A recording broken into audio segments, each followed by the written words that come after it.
ఓం నమ శివాయ. ప్రముఖ శైవ క్షేత్రమైన కాశీలో మణికర్ణికా ఘాట్లో 1825-30 మధ్య నిర్మితమై ప్రస్తుతం శిథిలావస్థలో ఉన్న రత్నేశ్వర ఆలయం ఈ ఆలయం. దీన్నే మాతృకృష్ణ మందిరం అంటారు. ఈ ఆలయం ప్రపంచంలో 8వ వింత అని చెప్పుకునే ఇటలీలో ఉన్న 1372వ సంవత్సరంలో నిర్మితమైన లీనింగ్ టవర్ ఆఫ్ పిసా కంటే ఎత్తైనది.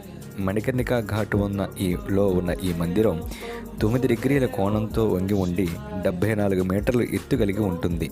పీసా టవర్ కేవలం 4 డిగ్రీల కోణంతో 54 మీటర్ల ఎత్తు మాత్రమే ఉంటుంది. సుమారు 500 ఏండ్ల క్రితం రాజా మానసింగ్ పాలనలో నిర్మితమైనదని, 1825-30 మధ్య నిర్మితమైనదని నిర్మాణంపై విభిన్న కథనాలు ఉన్నాయి. ఈ ఆలయం ఎక్కువగా గంగా నదిలో మునిగి ఉంటుంది. ఈ ఆలయంలో మణికర్ణేశ్వరుడు లింగ రూపంలో దర్శనమిస్తాడు.